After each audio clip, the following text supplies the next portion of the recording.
or however else that they share information with students.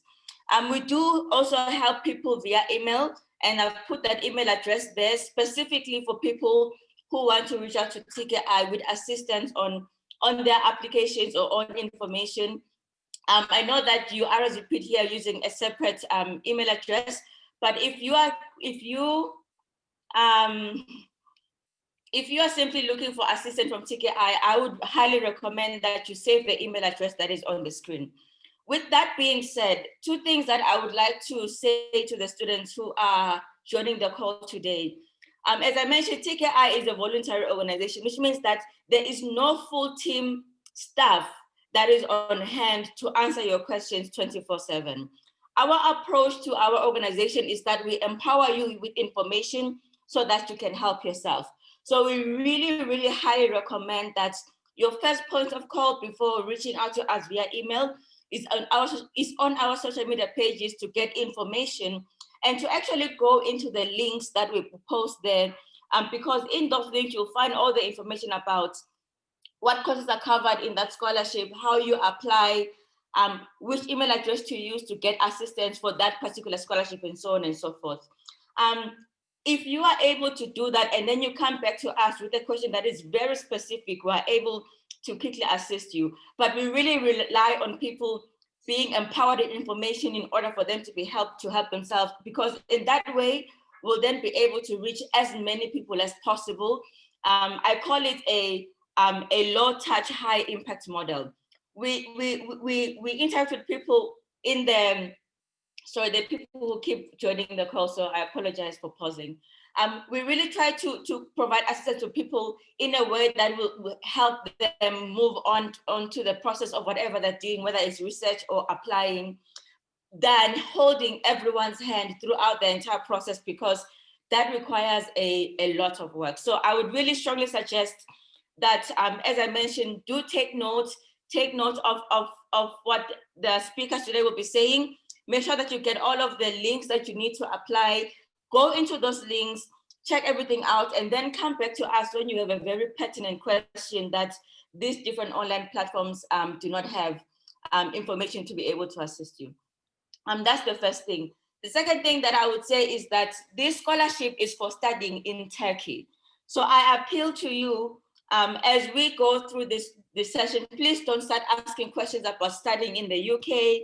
This is not a chevening session, or studying in the US, because this is not a Fulbright session. This is strictly about studying in Turkey. So I would really like to ask you to respect that. It is about studying in Turkey. We have all the Turkish officials on the call. It's not about studying in Northern Cyprus, again, because I know there are some people who are going to come and start asking questions about, I've been admitted to this university in Northern Cyprus, can I apply for the scholarship? This is simply for studying in Turkey. With that said, thank you so much for joining the call. I really look forward to the interaction. And at this point, I would like to introduce the Turkish Honorary Consul to Eswatini, Mr. Ismail Olmez, who will do his introduction and take the agenda from there. Thank you so much. Thank you, Fanele. Greetings, everyone. Your Excellency, my ambassador from Pretoria, officials, I don't know if Mustafa Bey is still there or not. Greetings. Again, thank you, Fanele, for your kind words, and your team for the initiative that you have taken to host us today. I would like to mention a brief history of the Turkey scholarships in the kingdom. The consulate office has been open since 2012. And one of my key duties here is to help promote cultural and educational exchanges between the Kingdom of Eswatini and the Republic of Turkey. The Eswatini students have always shown great interest in our scholarship programs. And ever since, a vast number of local students have studied and graduated successfully.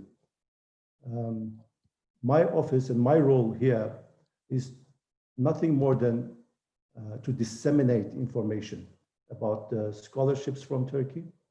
And when I receive them through the government agencies, and from my embassy in Pretoria. There's a growing number of interest from students in Eswatini.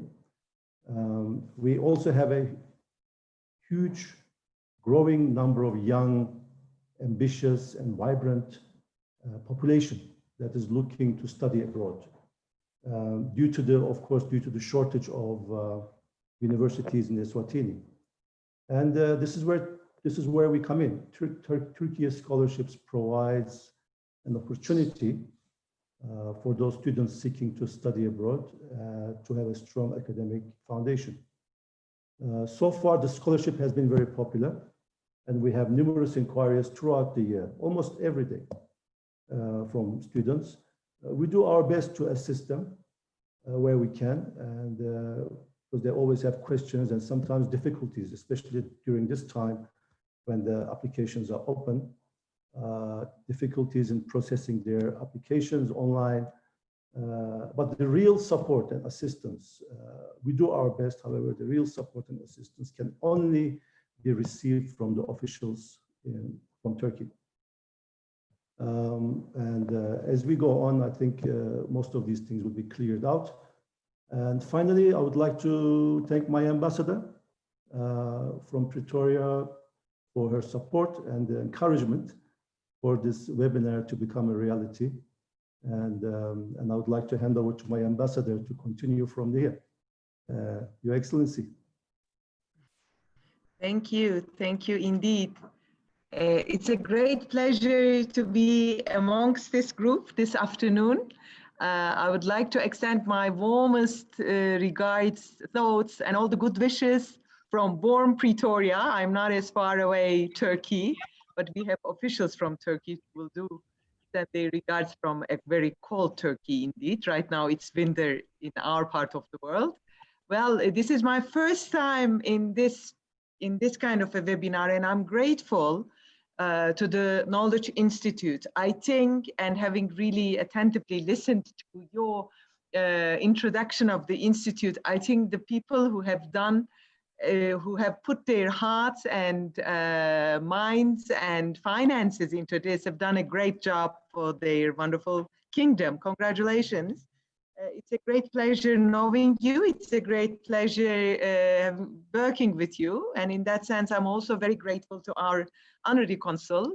Ismail Bey is more than an honorary consul to me. Since the day I arrived, he had been really my right hand in reaching out to every corner of the kingdom. Indeed, he is not an alien to the kingdom, of course. He grew up there, he knows you very well.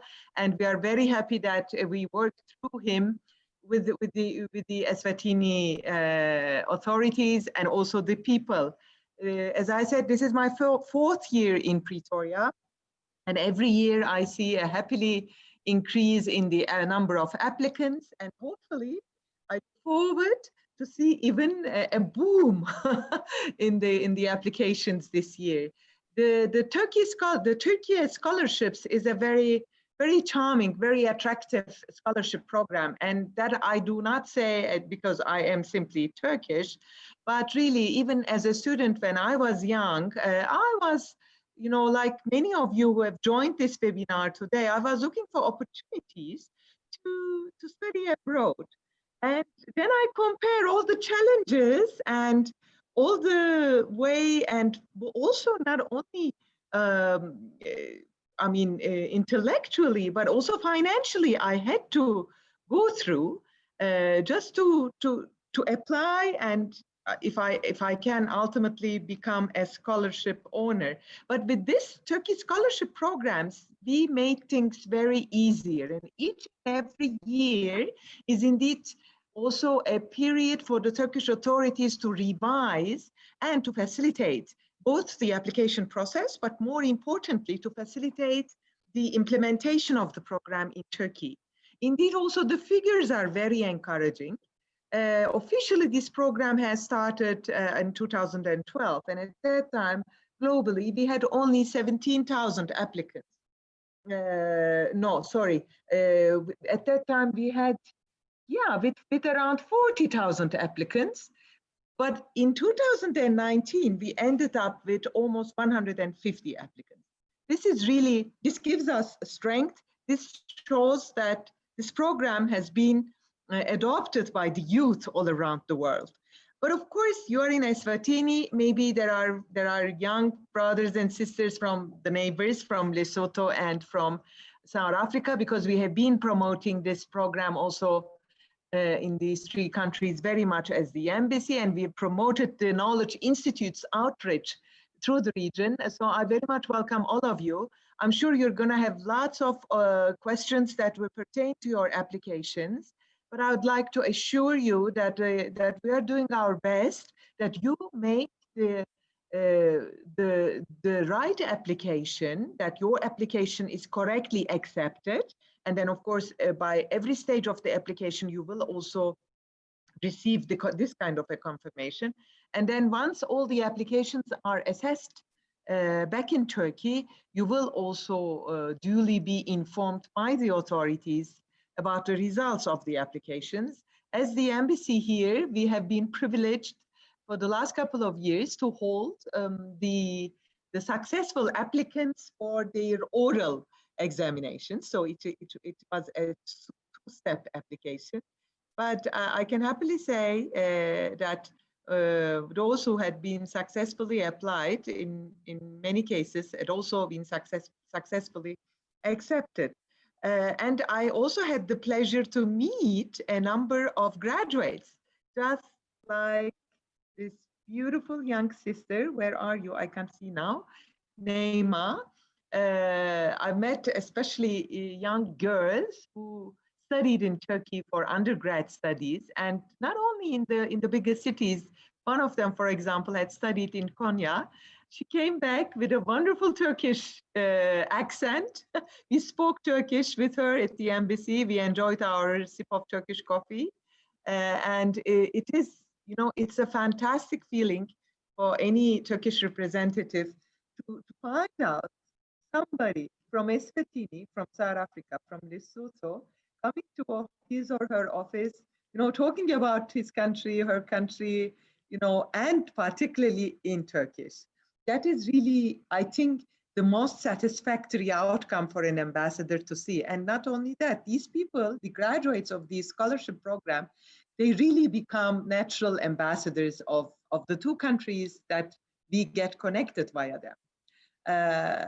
In that sense, this is also a very precious tool for us to extend. But yeah, coming to practicalities, I really don't want to steal the limelight from Mr. Öcalan, who is going to speak about the details of the application and the characteristics of the program.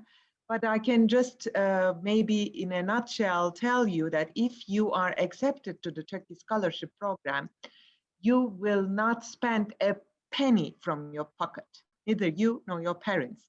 Everything has been thought by the authorities. And as I said, every other year, we facilitate, we enhance, and we make it a better program for you to work. So now, for example, if you get into this program, you will be given your first one-way ticket to arrive in Turkey. And then, of course, hopefully when you graduate, you will also be given your return ticket. But meanwhile, all of your expenses of your stay in Turkey will be covered, including your pocket money. And in addition, you will not, as a foreign student in Turkey in your first year, struggle with your registrations, with your health insurance, with your schooling programs. Everything will be taken care of the relevant Turkish authorities, who will be in charge of your stay, healthy, successful stay in Turkey during your studies. So just let me stop here, and I will be staying all through the webinar with you. So I will also be happy to receive your questions. But I also look forward now eagerly to listen to the introductory remarks of the representative from Ankara, Mr. Mustafa Özcan. And without further ado, the floor is yours, Mustafa Bey. Thank you for being with us from Ankara. Thank you very much, Her Excellency. Greetings from Ankara. And hello, I'm Mustafa Öcalan, expert at the Presidency for Turks Abroad and Related Communities. I would like to thank you indeed for having me here. It's an honor for my presidency to have this opportunity to explain what Turkish Scholarship is and what it offers.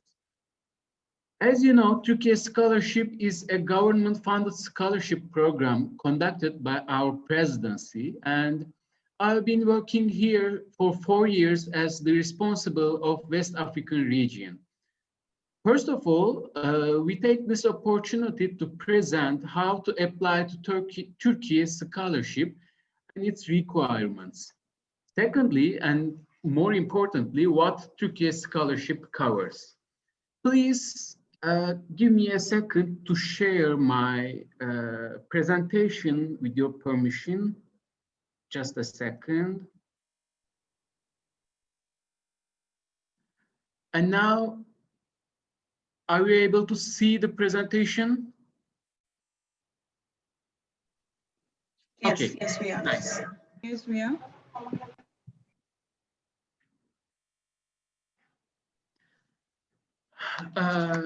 We have already talked about background, mission, and vision of the scholarship. With your permission, I would prefer to focus on technical details of that process.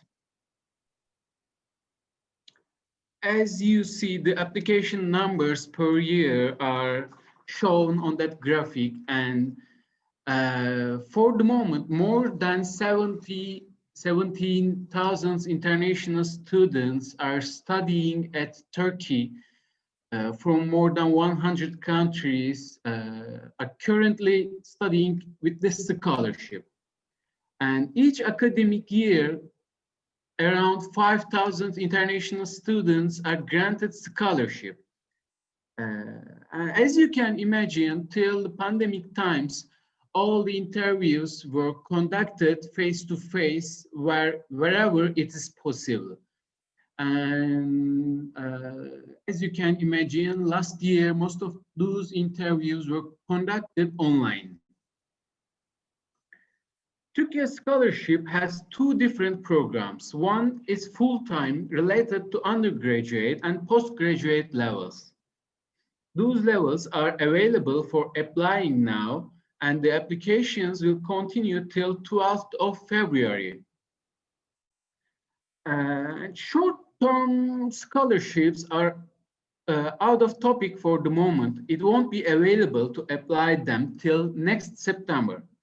But let me explain them briefly, just for your information. Success Scholarship Program is specifically designed for students who are currently studying in Turkish universities. And Research Scholarship Program is available for PhD holders or PhD candidates at dissertation stage to encourage international researchers and academicians. And Katip program is 1 year of Turkish language scholarship, is designed for foreign public officials, diplomats, academicians, and researchers who wish to learn Turkish and get closely familiar with Turkey. And now here, I would also like to include the application calendar to my speech in accordance with the mechanism. As you know, we are at the application period. This period has started at 10th of January, and as I said, it will continue till 12th of February. Preliminary evaluation and expert evaluation are our evaluation process, and they will be completed between February and May. And it's foreseen that the interviews will be organized between March and June. And after the approval of the list of the candidates by the minister and by the head of the universities at Turkey, the announcement of results is planned between July and August. And travel of new students to Turkey will be between 10 and 12 September in accordance with the beginning of the academic year in Turkey. How to apply? Applications can only be made individually through our website by the candidates. We will talk about later about that website, and the important point of application is it is free of charge. There are no institutions or authorized persons to apply for Turkish scholarships. This point is quite important for us because in some cases, we have heard some third-party institutions or persons offering to make an application on behalf of the applicants in exchange for a fee. So you can, as I said, you can make your applications online at that via that website in 8 different languages for free of charge. This is our selection process, but before the selection process, I would like to remind you the required documents during your application. Sure, you are supposed to have a valid identification document or a valid passport with a recent photo of the candidate. You should also upload your exam scores. If you have any national exam scores, it would be valuable for your application to upload them. Diploma or temporary certificate or graduation are obligation, your academic, including your academic transcriptions. A research proposal and an example of your written work or articles, especially for PhD candidates, are quite important for us. But to say the truth, behind that presentation, according to my personal experiences, I know we have some candidates who are willing to apply for this scholarship. Let me let me share my personal experiences with you. There are some tips to create a valuable application. Firstly, you are supposed to write a strong letter of intent, a motivation letter, which explains why you have a desire to study at Turkey, at which department, and you should also give a reference to your personal dream, to your professional dream. You should explain what you will do when you return back to your country after graduations. Moreover, consistency of choices is quite important. I would also advise the candidates to make researches before deciding your choices. And you should also upload national exam scores and language grades if you have any. Here is eligibility criteria. You see the age limits and academic achievement limits.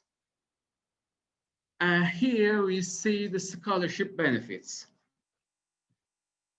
Monthly stipend, tuition fee, free Turkish language course for 1 year, health insurance, accommodation, once-off flight ticket. All of them are given, are offered by Turkish authorities. And besides university education, cultural and professional development of students, of candidates, is also supported with cultural activities, internship opportunities, and seminar programs in cooperation with universities and NGOs. But to say the truth, Turkey's scholarships include both scholarship and university placement at the same time. This is the exceptional part of our scholarship. Applicants will be placed in a university and program among their 12 preferences, which they choose in the application system. Those are the services provided to awardees. We meet and greet you at the airports. Your bank accounts are opened on behalf of you by the presidency. Here you see the cultural and academic opportunities that you will meet while studying at Turkey. And the rest is related with the students who are currently studying at Turkey. So the last thing that I would like to underline is, please, dear candidates, dear students, do not leave your applications to the last day, to 12th of February. As you can imagine, we have thousands and thousands candidates who are willing to apply for this scholarship. So I would advise you to make the applications before the deadline, before the last day of the deadline. And thank you in advance for your support and for your cooperation in advance. Just if I still have a few moments, I would also like to show you the website of, just a second, website of the scholarship.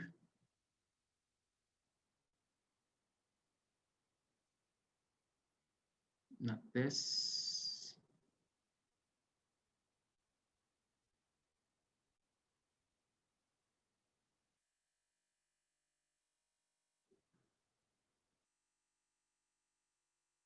Sorry for late. Can you see this page?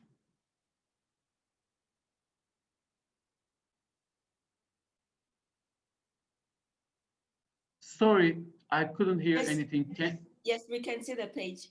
Okay, nice. Yes, we can see. Here, this is the website of Turkish Scholarships Program.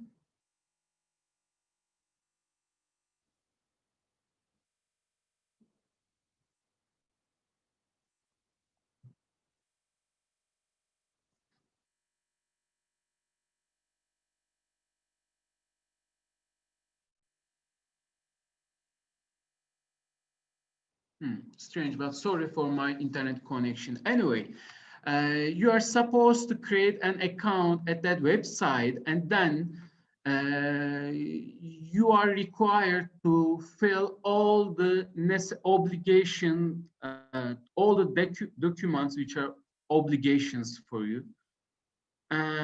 Here at that media link, you can see some short videos which explains their experiences. And here, this is the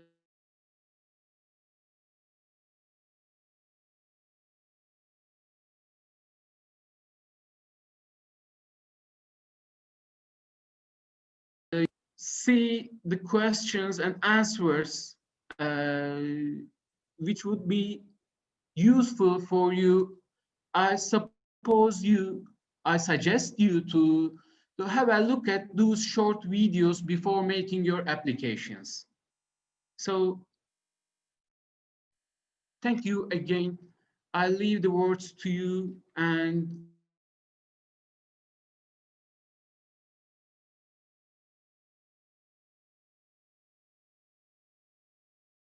ready to answer your questions. Thank you so much for that presentation. I hope that everyone was able to see it, and I hope that we'll be able to distribute a copy of it via email to all of the people who RSVP'd via email. May I Sure. please ask that maybe at this point, our two students who are on the call, who have received the scholarships before, give their testimonial of their experience of studying in Turkey, of the application process, before we move on to the Q&A, if that's okay with you, Mr. Olmez. Sure. Okay. May I please ask Neema? Neema, are you there? Maybe we can start with you, and you can share a bit about yourself. When you studied in Turkey, what was the experience and what you are doing now, and any words that you may have for any of the people looking to apply to Turkey. Neema, are you there? Yeah, I'm here. Okay, please go ahead. There you go. Well, thank you for having me. Before I start, I must say this is a really good initiative by the Knowledge Institute. It's something that is well needed in Swaziland especially. Thank you for having me. Greetings to everyone, Her Excellency, Honorary Consul, Mr. Ismail Olmez, thank you for this whole Zoom meeting. And I hope that any information that I impart today is able to help any of the prospective students that are planning to apply to Turkey. So I was one of the early students of Eswatini that applied to the scholarship. And I went to Turkey in 2013. And I got accepted into Dokuz Eylül University in Izmir, which is a very, very beautiful city near the coast. And I was studying international relations, my undergraduate. And then I spent 5 years there from 2013 to 2018. 1 year, which was my preparatory language class, which you have to do and is very exciting because within that preparatory class, I was able to have a intercultural experience with all the other Turkish scholarship holders. So I was able to have basically a good broad intercultural experience with all the other Turkish scholarship holders in a language school called Dedam in Turkey. And then we studied there for 1 year. You go through the various levels until you reach C1 level of Turkish. And if you pass, you're able to move on and do your graduate or undergraduate studies within the university. I must say, everything, as soon as we get into Turkey, I am speaking from a point of view of a girl who grew up in Swaziland and had never left the country. And then I was just thrown into going abroad and I didn't know what to expect. But everything is taken care of for you, I must say, to all prospective students. You need not fear. If you have not been out of the country before, when you get to the airport, you will find officials there waiting for you. As it has been presented, there is a meet and greet, there's officials waiting for you, and they're able to deliver you to your various dormitories. I stayed in Ahmed Yesevi dormitory, an all-girls dormitory. Beautiful experience for me because it was totally safe and the students and the girls there were very friendly. So I personally had a very good experience. And the people within the dormitory, the matrons, they allocate buddies to you who are able to get you familiar with your surroundings. If you have to do your sigorta, YTB is there to help. YTB is the organization that was in Izmir that have the Turkish officials that were able to help us get our insurance sorted out and our bank account sorted out. So all of that is done. You're never left alone. And if you have any queries or any questions, you're able to go to them and they're able to help answer any questions you might have. They're able to navigate you through the waters, any challenges that you might face. So that is okay. And for me, this was a really good foundation because as I said, it was my first time being basically thrown abroad by myself without my parents. And I felt safe and I felt comfortable and I was able to learn. I was able to experience the culture, the Turkish culture, which I must say is very beautiful. I have never tasted any coffee much like the Turkish coffee. Till this day is the best coffee. So if you do go there, I'm telling you, you will be hooked.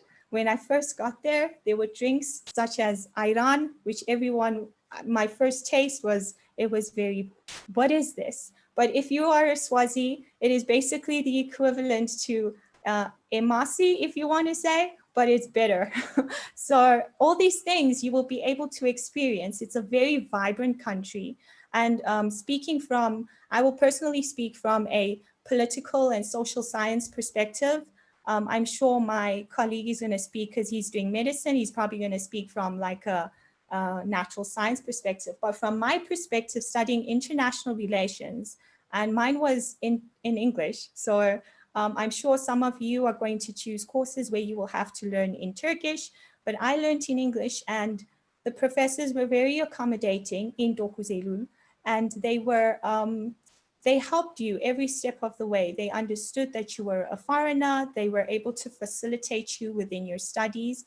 And within the university, there are broad ranges of opportunities. For example, like in Dokuzelul, we had the Mevlana opportunity, and we had the Erasmus opportunity, which I was able to apply to.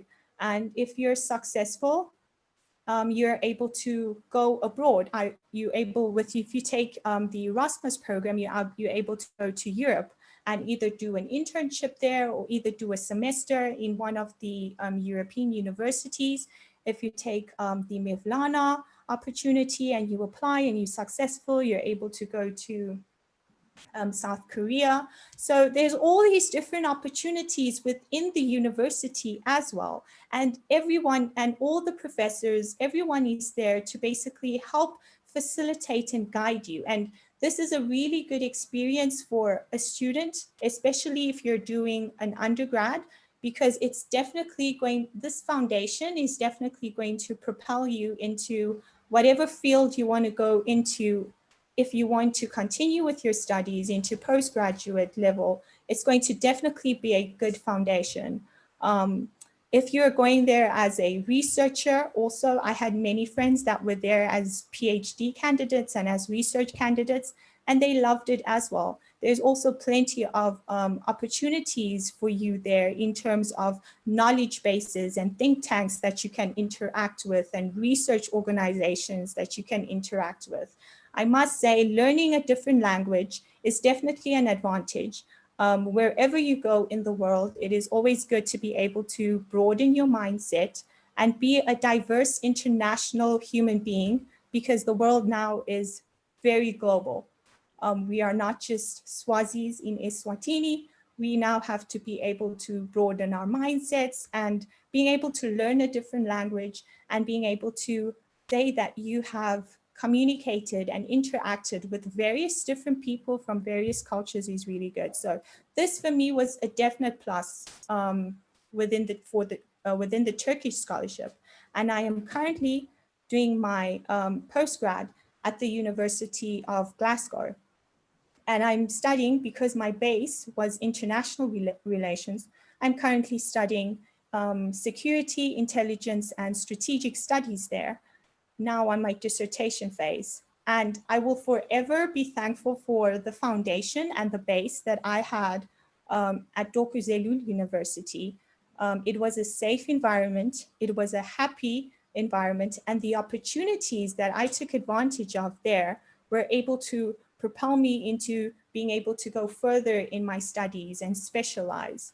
So if you guys have any questions, I'm happy to help. Obviously, I know I've spoken very generally, but if you have any specific questions, I'd be happy to answer any of that. But yeah, I won't ramble on too much. I'll give the floor to my colleague. Thank you so much, Neema. Yes, we would clap hands for her. That was an amazing testimonial of your time in Turkey and how that has set you up for where you are today. I have noticed a few things that I think would be great to go into the Q&A session. But maybe before we go in there, I'd like to ask Sibonkosi if we could turn on his video so that we can see him and so that we can hear his testimonial about studying in Turkey. Thank you. Hi, everyone. My name is Bongozi Lamini. I'm currently studying medicine and I'm almost in the finish line, and it feels so good actually, because it's been a long journey. It's been really a ride. I'm currently doing my rotations, which are about to end in June. Then I'll start my internship. Then hopefully I'll be graduating as a medical doctor by 2022. But just to lay the foundation too, I think when I came here, it was all excitement. It was me achieving my dreams. It was just everything and more, you know. And I wanted to be a doctor for the longest time. So getting this opportunity was just the best. And getting the opportunity from this scholarship, which doesn't give you any problems. You don't need to actually ask money from your parents. You don't actually need, the only thing you need from your parents, it's just the emotional support or otherwise. Otherwise, everything else, it's really great. So when I came here, I was excited. I came here, and I think for me, it was better because when I came here, I came with a fellow Swazi who is Mandla, you know, was here to study civil engineering, and we're going to the same city. So whatever that we're doing, we were doing it together, you know, and also we found just one guy who knew how to speak English, so we're able to communicate with him. And the guy referred us to, you know, to the officials who then took over and really helped us with everything. So when you come here, you won't really suffer, you know, that much. It's just gonna be like you adapting here and all that. Otherwise, everything else, your ICAMET, which is your residential permit, you know, registration and everything, the officials will take care of it. And I also studied 1 year Turkish language at Gaziantep University. So there is the Tomer place there where you study the proficiency language, which is Turkish. I studied there up until C1. Then I moved on to medicine. I think before I moved to the health science and especially medicine, I would like to point out that I feel like for me, it was like I found a lot of friends and I never even experienced racism or anything.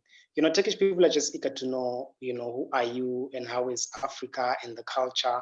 And they are so much accommodating, you know, to everyone. So for me, I seriously didn't, it was just the time of my life. And I really, really enjoyed being here. And I still do enjoy being here. It's just that now I've adjusted, I know a lot of things, you know, than I was probably 5 years before. Maybe let me just move to medicine, really. I think in medicine, no one is going to be like pushing you or begging you or anything. The moment they said, if you want to do medicine and you come here, the moment the classes starts 12 September, they mean the classes are starting 12 September, not the orientation, you know? So the moment you miss the first lesson, you're already far behind because we are moving. And mind you, we are doing committees, and committees are 7 weeks. And after 7 weeks, we take exams.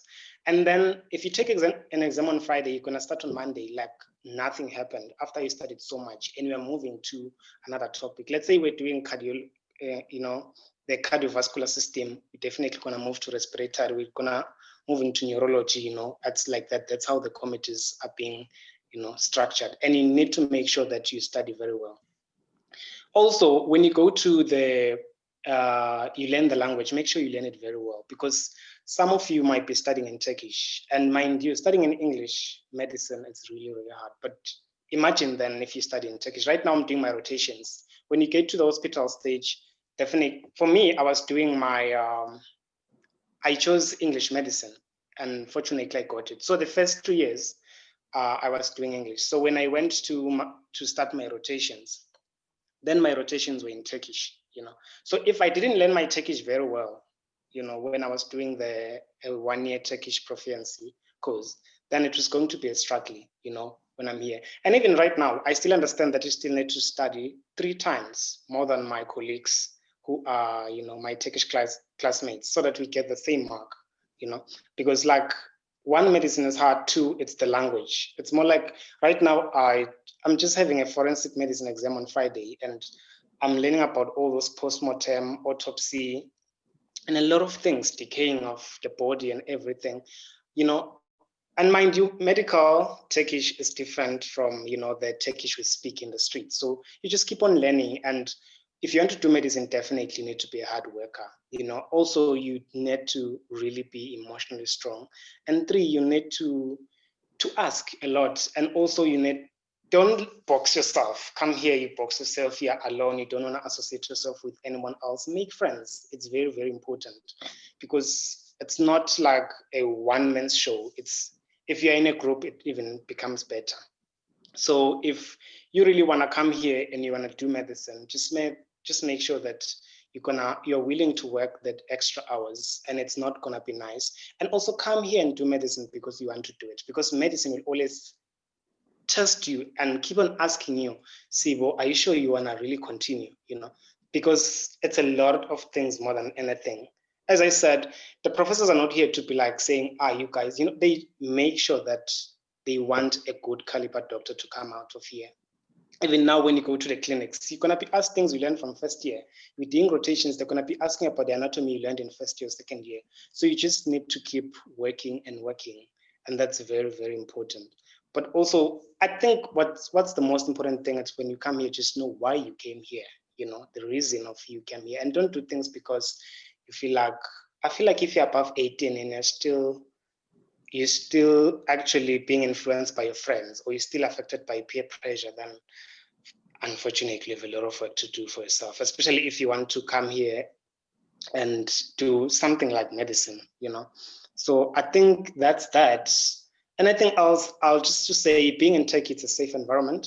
I'm also living in a dormitory. It's very safe. You have security from the very gate till you even enter a dormitory. It's just a safe space to be.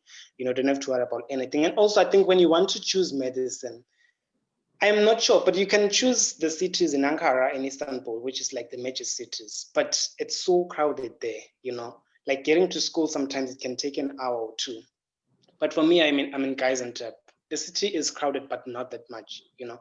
So like you need that environment where you don't have, it's a very good school, you know. That's the first thing. You need to choose a good school, but also you need to choose a school that is in a conducive environment for you to learn, you know, because you'll be stressed by medicine, stressed by traffic, and stressed by being late, and stressed by a lot of things. So you just need to make sure you minimize those things that will actually make your life a bit difficult. But otherwise, my stay here has been amazing. I love the country. I love the people. I love the culture. I just love everything. I'm so grateful to be one of those people from Eswatini to get the scholarship, and to, you know, being like, who will come and just give you a 1 million rand scholarship and say, go and study medicine. I'm really grateful. Thank you so much, everyone. Thank you so much, Nkosi. That was an amazing testimonial. Again, I picked up a lot from you, and I'm sure all of the participants joining us on Facebook and here on Zoom picked up a lot. I think that before we move into the Q&A session, if maybe perhaps Her Excellency the Ambassador or the Honorary Consul have something to say before we go into the Q&A, based on what these 2 amazing students have shared, that would be great. Please go ahead, ma'am. Thank you. If I may take the floor, I was shaken so emotionally, because I think really this is one of the most wonderful initiatives of the Turkish government, I might say, and you can really see the results in a lifetime. I'm grateful to Neima and to Sibo Ginskosi. I think both of them, they were outstanding students and people. I think they are gems of your beautiful kingdom. I would be looking forward to meeting them, hopefully, if I can come before I leave this beautiful country, because I'm coming at the end of my tenure as well. But particularly, I thought by listening to them, you know, for example, now this COVID process has taught all of us the significance of the health sector. And he, you know, being educated in a country like Turkey, and really, Turkey is really one of the best countries for the health sector. It has been proven all through this COVID pandemic as well. I'm so grateful that we were able to extend also via the scholarships our humanitarian phase to the kingdom.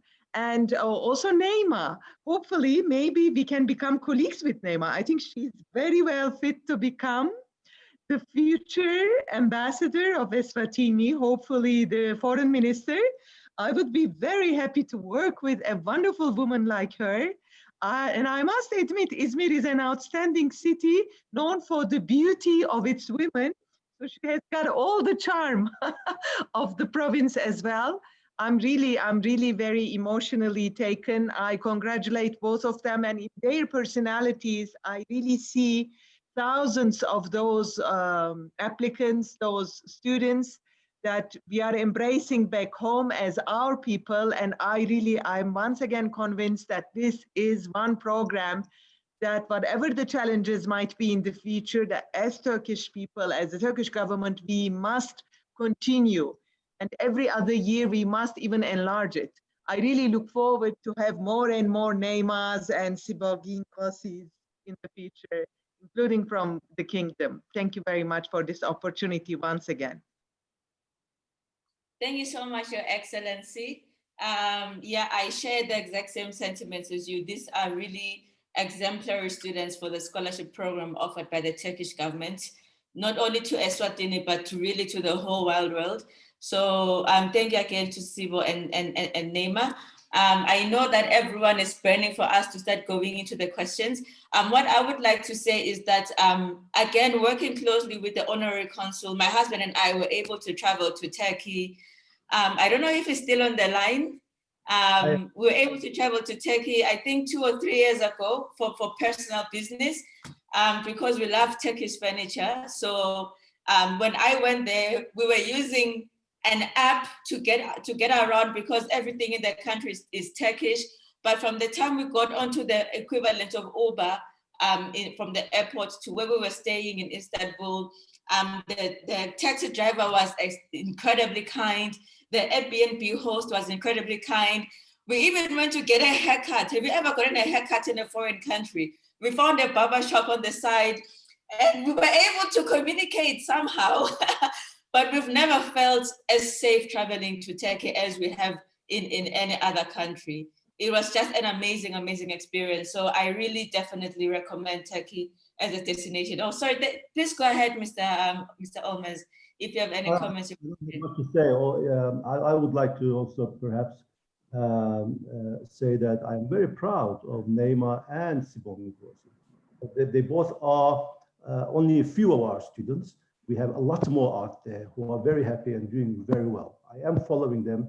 I would like to say that it's very important that they turn out like this, because when they leave here and they are in Turkey, they are ambassadors of Eswatini. And I'm very proud, they represented Eswatini very well. But when they are back, and you can see from Neema, and same as Sibon Kosi, when he comes back and starts working here, then they are the ambassadors of the Republic of Turkey. And that's what we want to see. And so I hope we give more scholarships out there to more Maswati, and they turn out to be successful, graduates and serve the kingdom. That's all I can say. Thank you. Thank you so much. If I may just add, indeed, we are really ready to give more, and there is no particular quota for a specific country. This is also the good and I think equalitarian dimension of these scholarships. So if there are good enough applications, if there are really applications that fulfill the required criteria, we can have as many as students from Eswatini as much. And yeah, I'm also feeling like Mr. Ölmez. I really felt a very, very proud feeling. Thank you very much for this opportunity, really. Thank you so much. Thank you so much, ma'am, and thank you so much, Honorary Consul. All right, let's dive into the questions because we've got a number of them via email, in the chat function, on Facebook.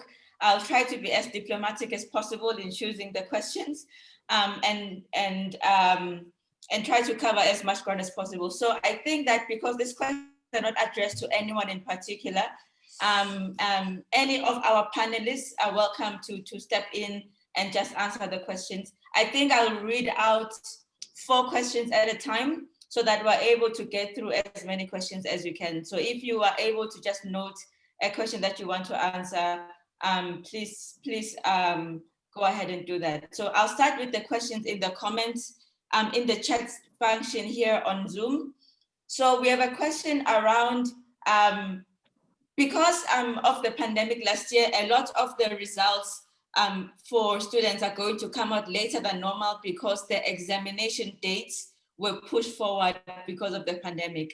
So you might find that by the time 20th February rolls around, the actual certificate of whatever examination the high school student would have taken may or may not be out by that time. So the question is that for a student in that situation, what is the recommendation for them to do if the official certificate from the government is not out yet for the examination that they took?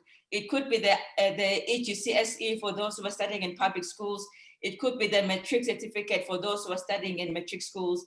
But that is the question, that in the context of this pandemic and everything being delayed, what are the considerations around that? Let me answer this question briefly, and then we can pass to the others if you are okay with it. Thank you. Yes. Okay, nice. As you can imagine, this is a common problem worldwide right now.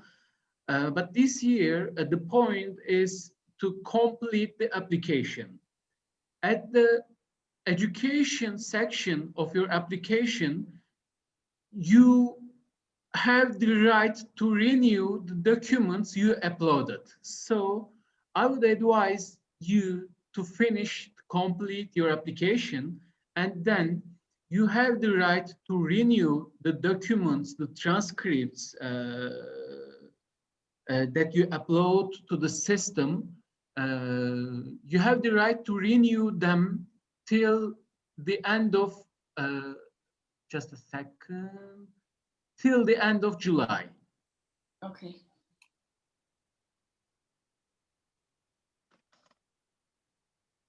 Thank you so much. So the answer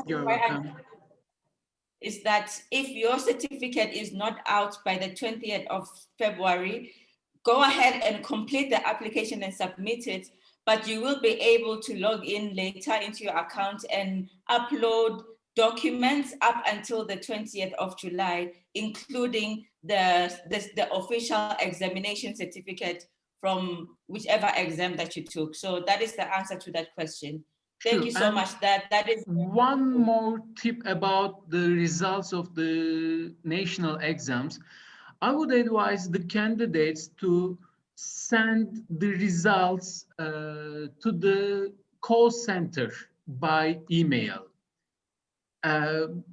We know that most of the results, most of the national exam results are announced after the end of the deadline of the application. So I would advise you to send the documents, the results, to the call center also. If you have any problem with the system, you can contact with the call center. Thank you so much. So we will make sure to get that email address and send it out to people via email, and we'll also post it on the discussion group for the event that's happening on Facebook, so that people are able to use that email address to communicate directly with the scholarship and submit some of these documents. Thank you so much. Okay, so moving on.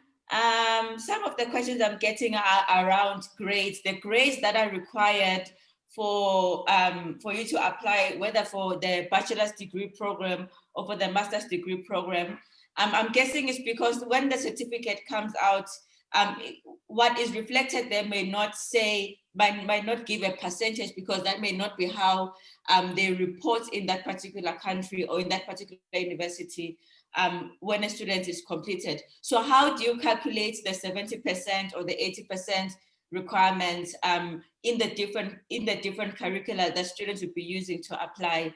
And how does that work also in the case of students who are applying for postgraduate degrees, where there is a 70% requirement for you to be able to apply for master's programs? Sure. According to the written laws, as you can imagine, the minimum success criteria of evaluation process is 70%. But on the other hand, as you can imagine, the educational system is changing state by state. Me, to say the truth, I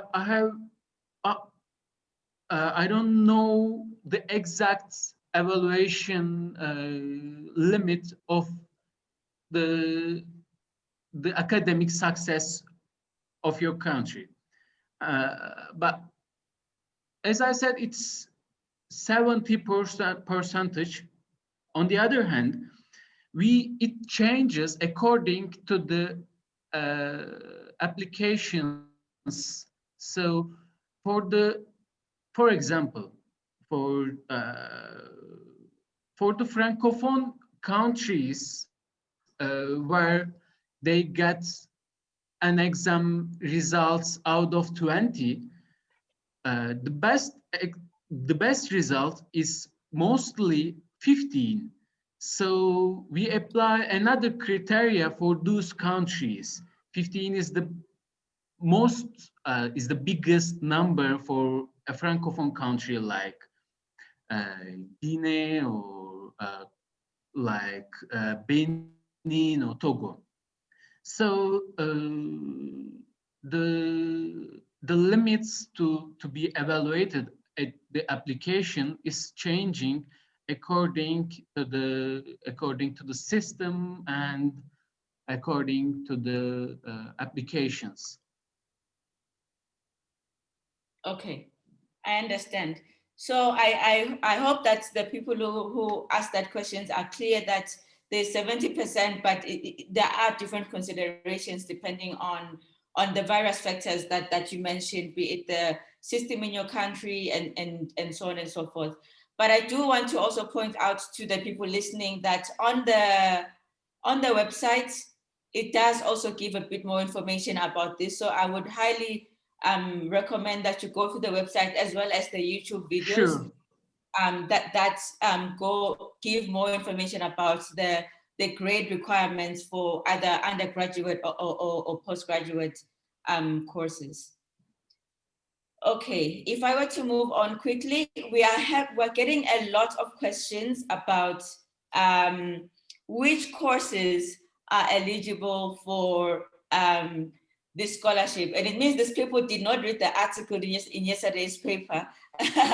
But maybe one of our panelists can speak to the number of universities in Turkey, as well as the number of different programs that people can apply for, whether at the undergraduate and postgraduate level, because we can't go through each specific questions. I'm seeing mechanical engineering, I'm seeing computer science. So maybe we can have an overview answer of which courses and how many universities are available. Fanal, at that point, instead of giving numbers of universities or departments you can choose, I would advise you to check the official website. At that website, there is a search link. For example, if you studied agricultural department at your bachelor level, and if you apply for master degree, then at that search link, you will find the departments related to the agricultural sciences to which you can apply.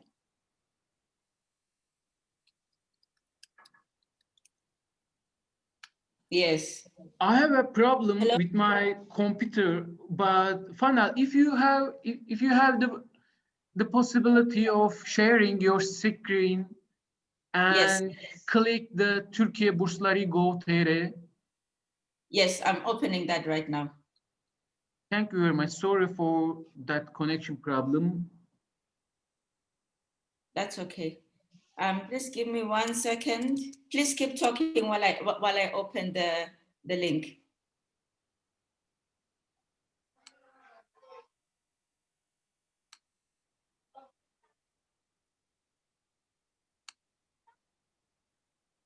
And by the way, I would like to thank our graduates, Neema and Pogo, for their grateful testimonials for us. Oh, okay, there we go. I think Sheikh has to be able to share his screen. Okay, you are at, where is it? Come back to the, okay. You see there's a program search right there. You can select your educational field there. Could you please write there something related agriculture economy, for example? Here it is. And you can select your educational level. If you are a master's degree candidate, click on it and then search. Here it is. This is the page you see. You see this page, and at that page, you will see the universities, the departments where you can apply. And also the special conditions.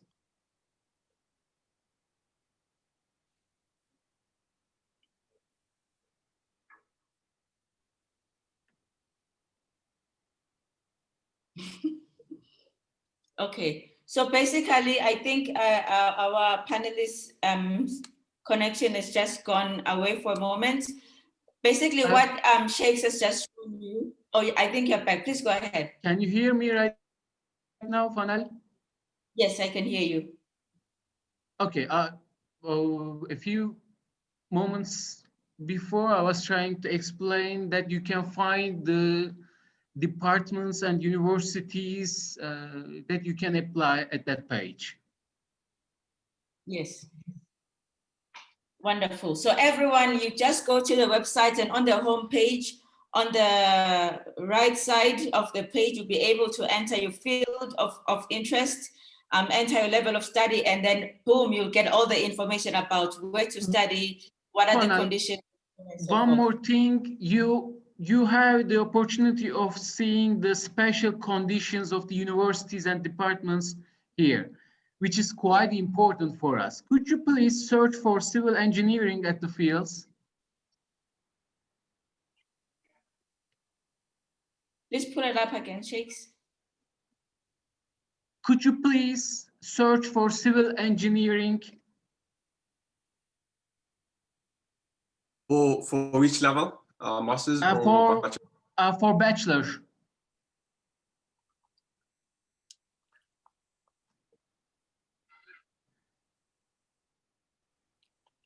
I can't see your page right now, but if you clicked on it, there must be some language exam conditions written on at some universities. Yes. And so, for instance, there are special conditions under each university.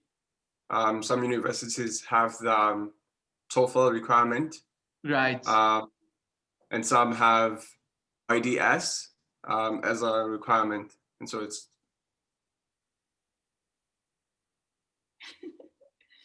Okay, so there you go. If you go through the website, you'll be able to see which universities have special conditions, which ones don't, according to the area of study you're interested in. Sarah, while we have you on the line, and maybe also the other colleagues can assist with this, we're getting a lot of questions about the age restrictions for the different levels of study, be it undergraduate, or be it master's, or be it PhD. Okay. Someone has asked, for example, if they are 57 and they want to study for the master's degree, is that possible? If they're 30 and they want to do their undergraduate, is this possible?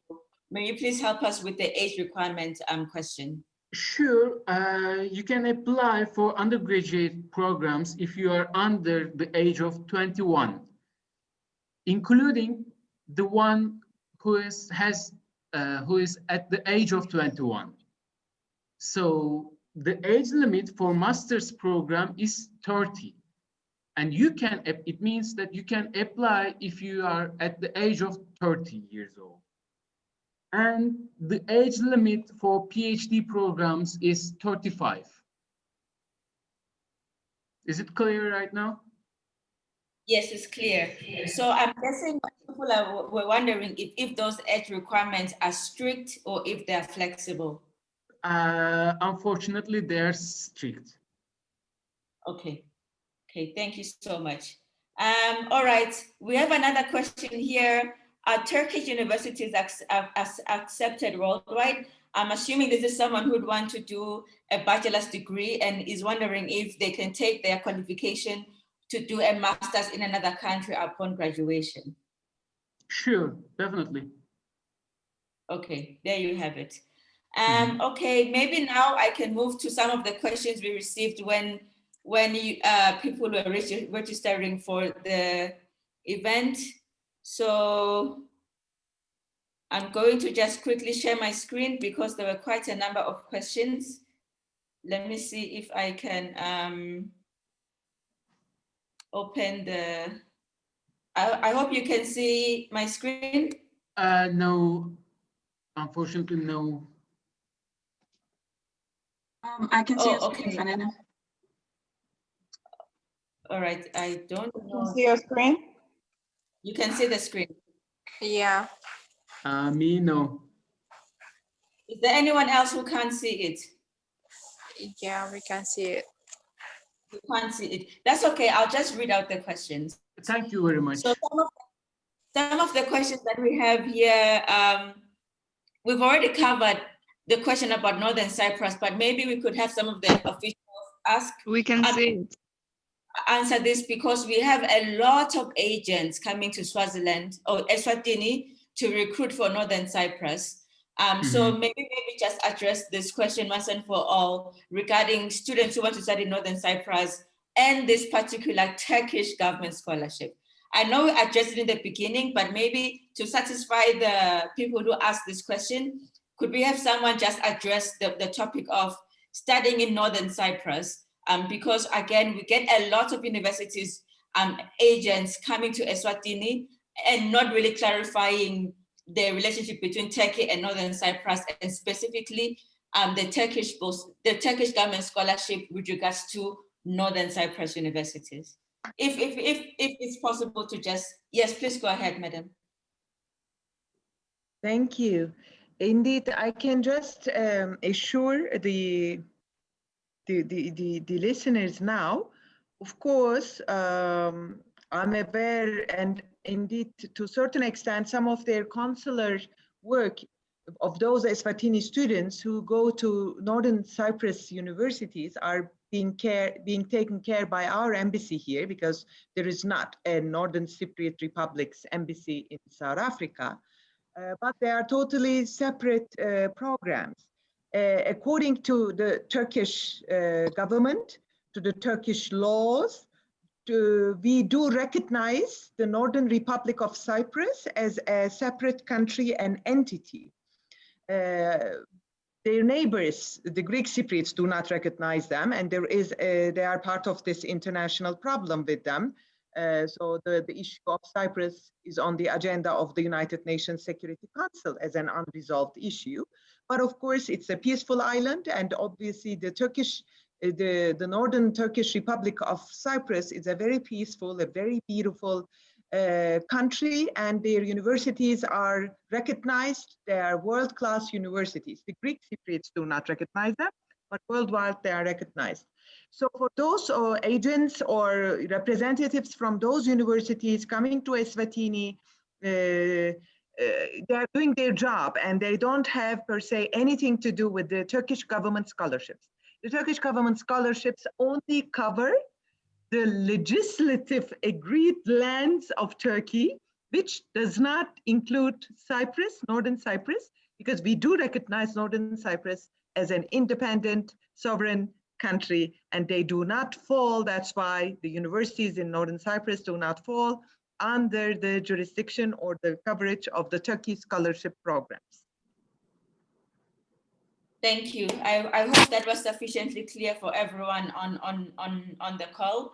I don't think I want to add anything because the expert on the topic has spoken. Thank you so much, madam.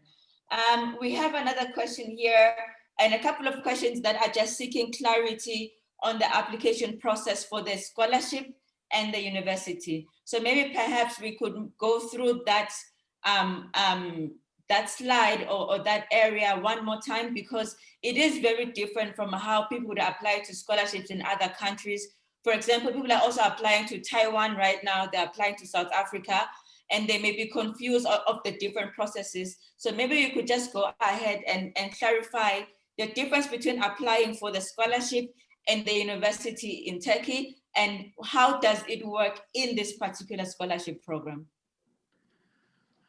As I said, in this scholarship program, we offer the university placement to the candidates.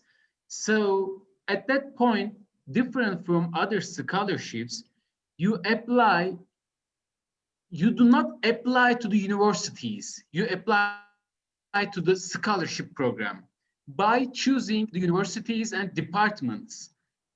So imagine that you choose Selçuk University, Akdeniz University, Atatürk University at the list, at your choice list. It depends on you. You have to make a choice of 12 universities maximum.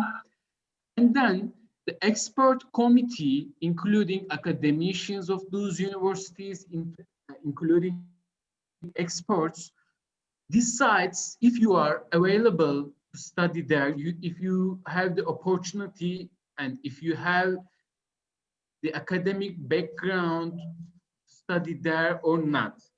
So that's us who organize the university acceptance or university placement instead of you.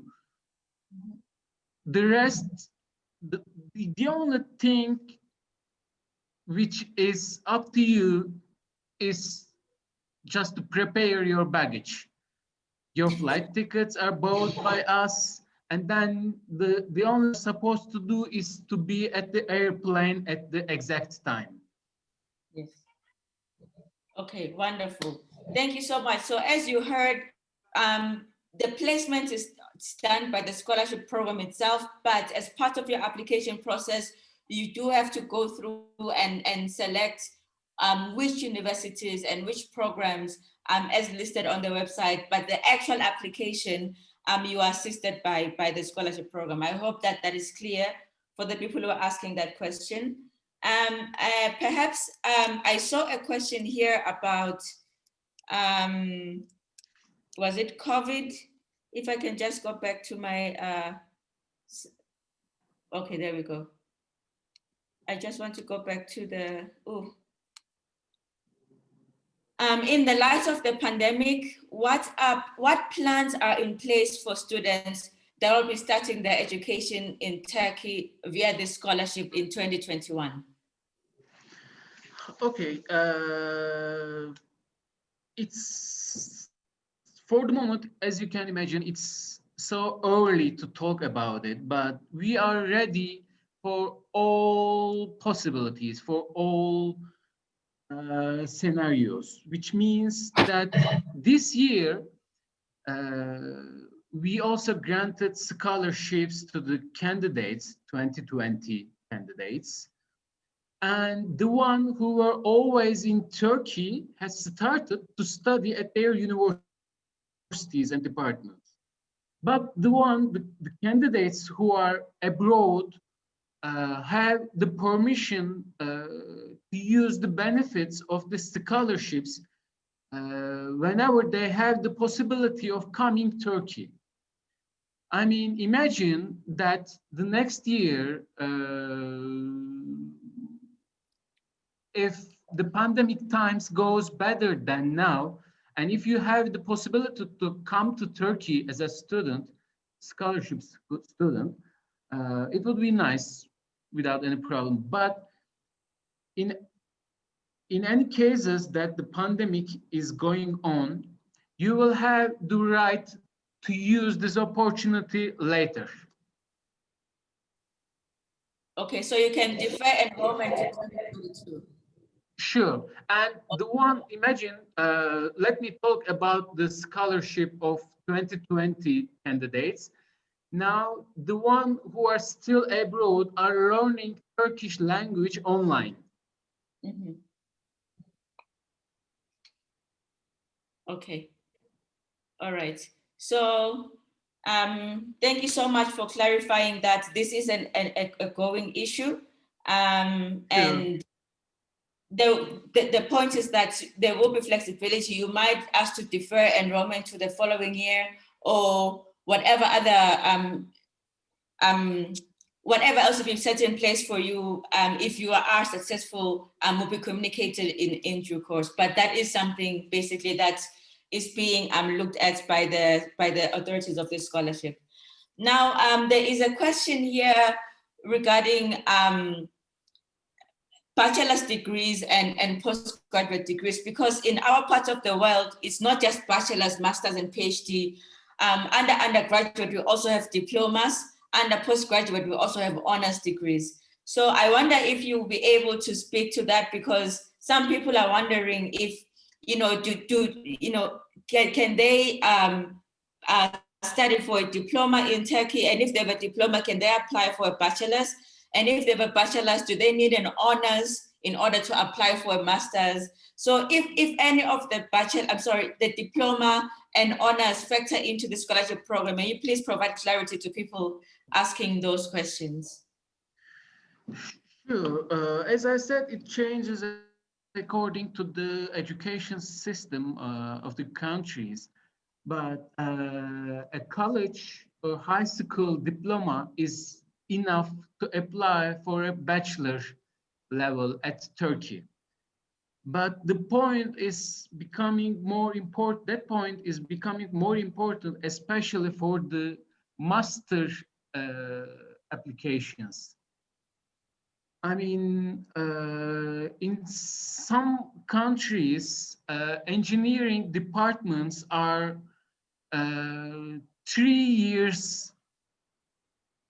Engineering departments are giving 3 years education, which is not available which makes everything harder for us, because to make a master on engineering at Turkey requires a bachelor study of engineering at least 4 years.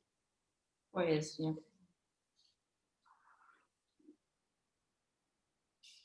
So I would advise you to make attention, especially while applying for engineering departments. And the rest is quite similar and universal. Okay.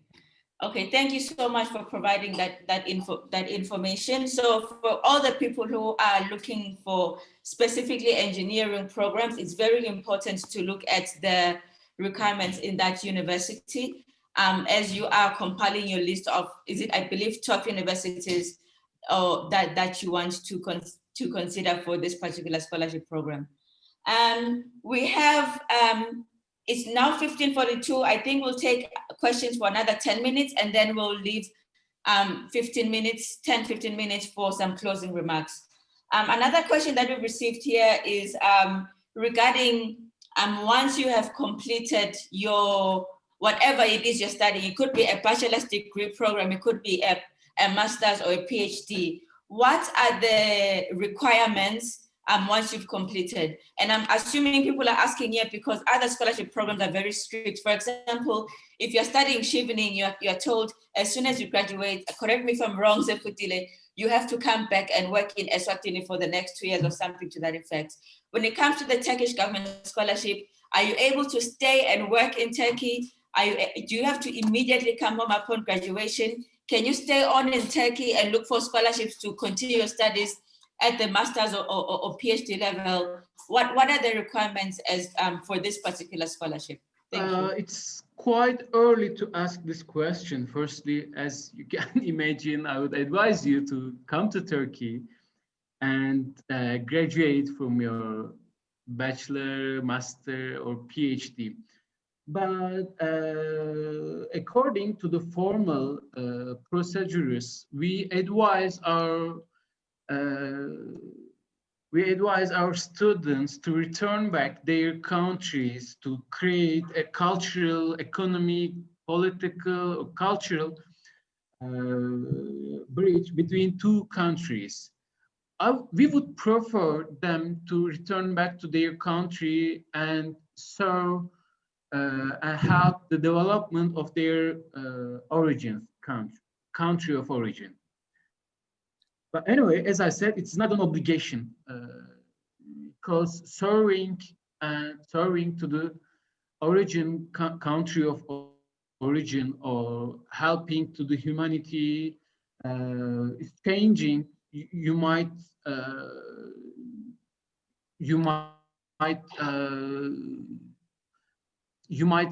success it by working at Turkey after graduation, also by going Europe or another continent for other levels to study. It depends. Yeah, yeah. Okay, so it's not obligatory, but it is strongly recommended. And I'm Sure, assuming that's it. that, yes, I'm assuming that if it's not obligatory, that it's possible to transition from a student visa to a work visa, or we can leave those questions for people to send via email. Because again, if you're staying in Turkey, you need to have you have to be legally in that country, right? For the people who are listening on the call. And if you're not studying anymore, you need the right kind of visa if you're going to be continuing there. So those are all of the things that you need to consider for anyone who's thinking strongly about this question. Perhaps one last question before we do our closing remarks is there's someone here who is working on their master's degree. They have not yet graduated. They are working on their research. Do you have to have graduated for your program before applying for whatever? For example, if this person wants to apply for his PhD, does he have to wait to fully graduate from his master's program, or he can apply now knowing that he's going to graduate in 2021? You have the opportunity of applying right now, even if you haven't completed, even if you haven't finished your current level. But the point is that you have to complete or terminate your current education level by June. Okay. So if you are considered valuable for the interviews, at the interview time, the committee will ask you if you will be able to complete your education by June. Okay. Okay, wonderful. Thank you. That's a very clear answer. And I think on that note, we've got 30 minutes left. I'd like to go back to our panelists and ask them to just give brief closing remarks from our students to our officials, as well as the consul and Her Excellency. Will end with you.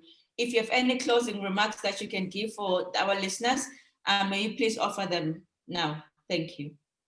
Thank you. I think I spoke more than enough. And I was very happy, as I said, to be part of this exercise. I'm grateful, Fanile, to you, to the Knowledge Institute, to Ibrahim Ölmez, and also a special thanks goes to Mustafa Öcalan for being very articulately available from Ankara to answer questions. But this is not the end of our interaction. Our honorary consulate is always available. I think you, as the Knowledge Institute now, you've also become our official intermediary in helping the Eswatini students to going through the application process and hopefully ending up in Turkey. From the very bottom of my heart, I would like to extend the best wishes on behalf of the Turkish people and of the Turkish government. And I would very much encourage each one of you. I've seen around 30, if you deduct the 6 of us, around 25 students had been with us today, I assume. Please go and extend this invitation to all of your friends or interested parties. Send it via email so that we get as many people as possible from Eswatini, from this part of the world. That's really very important also for Turkey's relationship with Eswatini, with South Africa, with the continent in general. You are very much welcome.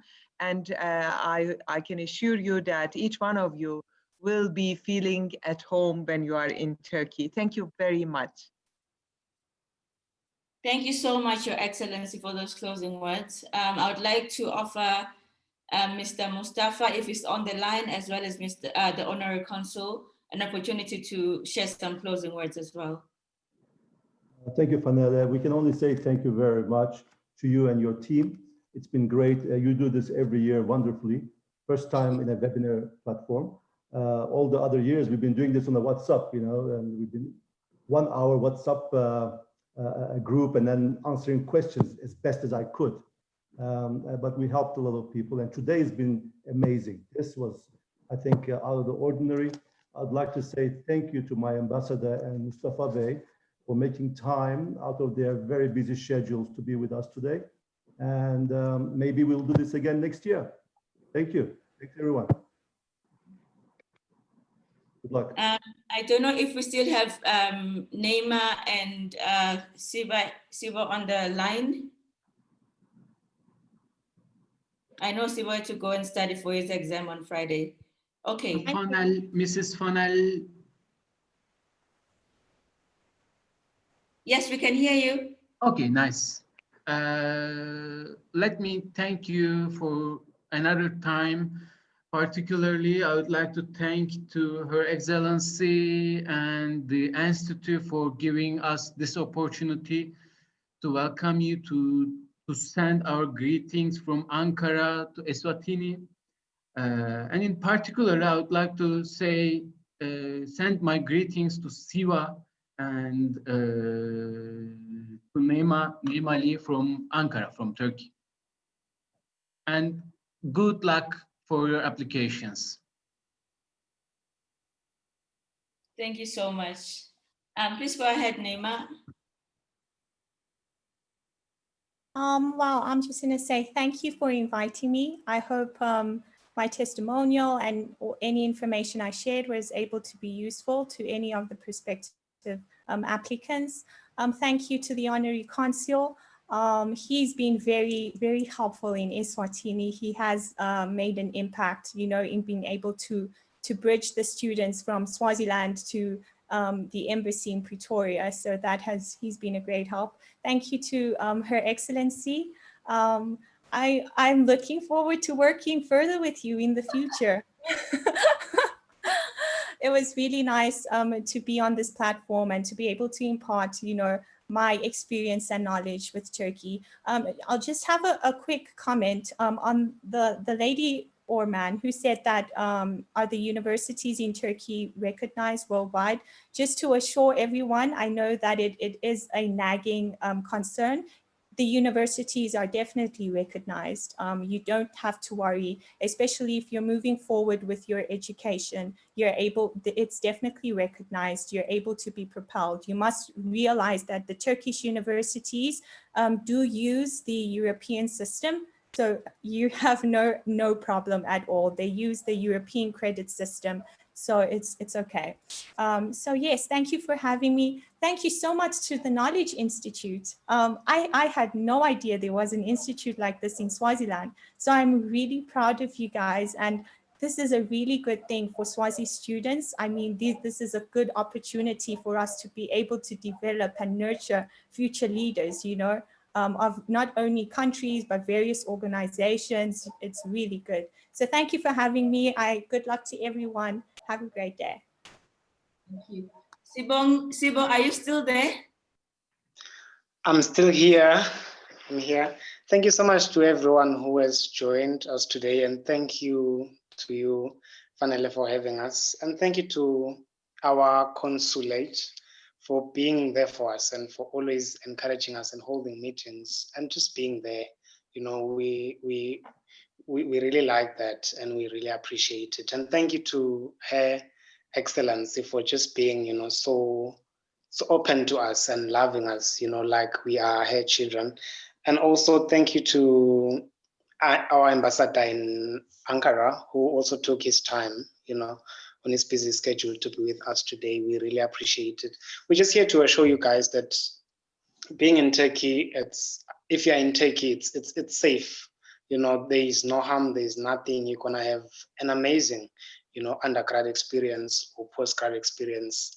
And if ever you come this side, we are here to help. If ever you need anything, I'm still here for just the next 1.5 years. So I'll be willing to help with anything that you guys would like to know while you come this side. But thank you so much, Anele. Everyone have a good evening. Okay, thank you so much. And I'd like to thank the team working in the background. We've got Shakes, who is hosting this call.